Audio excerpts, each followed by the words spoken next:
ತುಂಬ ವರ್ಷದಿಂದ ಸಿನಿಮಾ ಇಂಡಸ್ಟ್ರಿಗೆ ಬರಬೇಕು ಅನ್ನೋದಿತ್ತು. ಕೆಲವು ವರ್ಷಗಳಿಂದ ತುಂಬ ಕಥೆಗಳನ್ನ ಕೂಡ ಕೇಳಿದ್ದೀವಿ. ಅದರಲ್ಲಿ ಒಂದು 2-3 ಸಿನಿಮಾ ನನಗೆ ತುಂಬ ಇಷ್ಟ ಆಯಿತು. ತುಂಬ ಕಂಟೆಂಟ್ ಇರೋಂಥ ಮೂವಿ ಇದು. ಹಾಗಾಗಿ ನಾವು ಎಲ್ಲ ಒಟ್ಟಿಗೆ ಪ್ಲ್ಯಾನ್ ಮಾಡಿ ಶುರು ಮಾಡಿದ್ದೀವಿ. ಮುಂದೆ ಏನಿರೋ ಸಿನಿಮಾ ಬಗ್ಗೆ ಎಲ್ಲ ನಮ್ಮ ಡೈರೆಕ್ಟ್ರುಗಳು ಮಾತಾಡ್ತಾರೆ.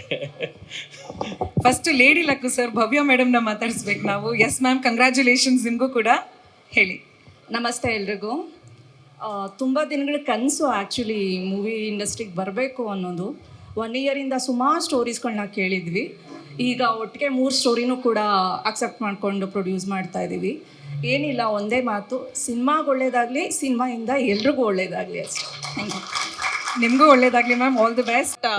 ಎಷ್ಟೋ ಜನ ಇಲ್ಲೇ ಬಂದು 5 ಫಿಲಮ್ ಮಾಡ್ತೀನಿ, 3 ಫಿಲಮ್ ಮಾಡ್ತೀನಿ ಅಂತ ಹೇಳ್ದವರು ಎಲ್ಲ ಬೇರೆ ಬೇರೆ ರೀತಿ ಹೊಟ್ಟೋಗ್ಬಿಟ್ಟಿದ್ದಾರೆ.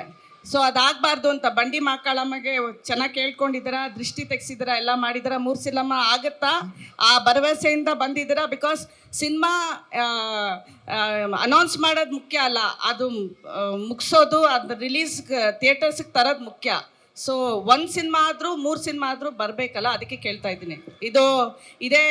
ಇದಿರ್ತಾ, ಇದು ಅನೌನ್ಸ್ಮೆಂಟ್ ಆಗಿರೋದು ಅನೌನ್ಸ್ಮೆಂಟಲ್ಲೇ ಇರುತ್ತಾ, ಇಲ್ಲ ರಿಲೀಸ್ ಥಿಯೇಟ್ರಿಗೆ ಬರುತ್ತಾ? ಯಾರು ಈ ಕ್ವಶನ್ ಇನ್ನೂ ಕೇಳೇ ಇಲ್ಲ ಅಂತ ಅನ್ಕೊಂತಿದ್ದೆ ಮೇಡಮ್. ಅದು ನಾನೇ ಕೇಳಬೇಕಾಗಿತ್ತು. ಹೌದು, ಅಲ್ಲ, ಇರೋದು ಫ್ಯಾಕ್ಟ್ ಸರ್. ಬಿಕಾಸ್ ಎಲ್ಲರೂ 5 ಫಿಲಮ್ ಅನೌನ್ಸ್ ಮಾಡಿದವ್ರು ಯಾರೂ ಇಲ್ಲ. ಬೇರೆ ಅಂದರೆ ನಾನು ಹೇಳೋದು ಬೇಡ, ಇಲ್ಲಿ ಬೇರೆ ಬೇರೆ ರೀತಿ ಹೋಗ್ಬಿಟ್ಟಿದ್ದಾರೆ, ಅದಕ್ಕೆ ಭಯ. ಕರೆಕ್ಟ್ ಮೇಡಮ್, ಅವ್ರು ಯಾರು ನಾನಲ್ಲ ಅಂತ ಹೇಳೋದಕ್ಕೆ ಇಷ್ಟಪಡ್ತೀನಿ. ಮತ್ತೆ ಎಕ್ಸ್ಪೆಕ್ಟ್ ಮಾಡಿದ್ದೆ ಒಂದು ಕ್ವಶನ್ನ, ಬಟ್ ನಾವು ಆಲ್ರೆಡಿ 8ನೇ ತಾರೀಕಿಗೆ ಒಂದು ಶೂಟಿಂಗ್ ಹೋಗ್ತಾ ಇದ್ದೀವಿ. ನೆಕ್ಸ್ಟ್ ಮಂತಿಂದ ನಾವು ಒಂದು ವೆದರ್ಗೋಸ್ಕರ ವೇಟಿಂಗಲ್ಲಿದ್ದೀವಿ. ಅದನ್ನು ಕೂಡ ಸ್ಟಾರ್ಟ್ ಮಾಡ್ತಾ ಇದ್ದೀವಿ. ಇನ್ನೊಂದು ಸಿನಿಮಾದು ವರ್ಕ್ ನಡೀತಾ ಇದೆ. ಅದು ಇನ್ನು ಹಾರ್ಡ್ಲಿ 1 ಮಂತಲ್ಲಿ ಅದು ಕಂಪ್ಲೀಟ್ ಆಗುತ್ತೆ.